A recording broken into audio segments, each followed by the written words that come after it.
Student, कैसे हैं आप सभी। उम्मीद करते हैं आप सभी अच्छे होंगे, स्वस्थ होंगे और अपने अपने पढ़ाई में व्यस्त होंगे। अभी जो आपको ये क्वेश्चंस दिख रहा है, ये त्रिकोणमिति का क्वेश्चंस है। बहुत ही शानदार प्रश्न है और आपके एग्जाम के व्यू से बहुत ही इंपॉर्टेंट होने वाली है। और वैसे स्टूडेंट जो 2025 में मैट्रिक का एग्जाम देने वाले हैं, उनके लिए आज की क्लास वैसे भी बहुत इंपॉर्टेंट है। तो क्वेश्चंस को पहले पढ़िएगा, क्वेश्चंस में क्या कहा गया है, उसके बाद ही आंसर देने का प्रयास कीजिएगा। क्योंकि हो सकता है क्वेश्चंस अगर आपने गलत तरीके से पढ़ लिया या गलत समझ लिया तो आंसर भी गलत देंगे। तो ये दोनों क्वेश्चंस बहुत ही इंपॉर्टेंट है, किस तरीके से हल करेंगे उसके बारे में सीखेंगे। तो पहला नंबर क्वेश्चन आपको दिख रहा है, यदि tan x बराबर sin 45 degree into cos 45 degree plus sin 30 degree हो तो x का मान क्या होगा। स्टूडेंट यहाँ पे हम पहले नंबर क्वेश्चन को अभी हल कर रहे हैं, ठीक है।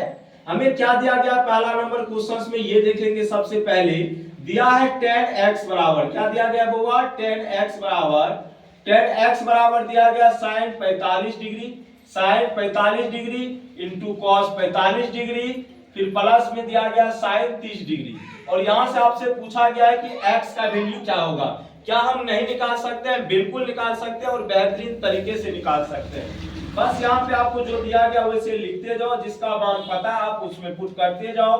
तो यहाँ पे sin 45 का वैल्यू स्टूडेंट हम सभी जानते हैं 1/√2 होता है, फिर इंटू है तो इंटू cos 45 का मान भी 1/√2 होता है, फिर प्लस कितना है हुआ sin 30 डिग्री, इसका मान होता है 1/2।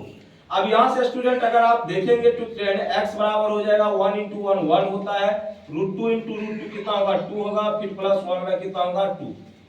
यहाँ से एलसीएम लेंगे तो 2 होगा, 1 + 1 मतलब कहने का सेंस 2/2 कितना आ जाएगा 1। कहने का सेंस स्टूडेंट ये हुआ tan x का जो वैल्यू आया कितना आया 1।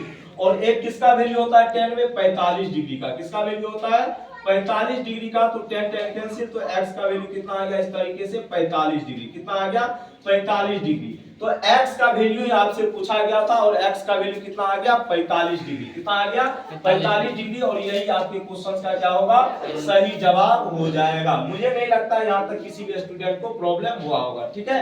अब अगले नंबर क्वेश्चन को हम लोग हल करेंगे। अगला नंबर क्वेश्चन में क्या कहा गया स्टूडेंट, ध्यान देंगे। यदि sin थीटा बराबर, तो हमें क्या दिया गया है, क्वेश्चन नंबर 2 को हल कर रहे हैं स्टूडेंट।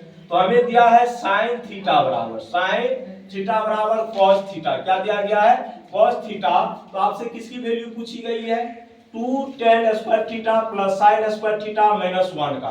तो समझना यहाँ पे हमें क्या दिया गया स्टूडेंट, sin थीटा का वैल्यू cos थीटा के बराबर दिया गया, ये दिया गया ना। और यहाँ से वैल्यू आपका इसका पूछा गया है। क्या हम इसे कर सकते हैं, उस शानदार तरीके से कर सकते हैं। जैसे बारिश कभी कभी जोर से होता है, उसी तरीके से हम इसको शोर से बढ़िया तरीके से बना सकते हैं, ठीक है। अब sin थीटा बराबर cos थीटा अगर दिया हुआ है तो हम इसको क्या ऐसे लिख सकते हैं, sin थीटा बटा cos थीटा।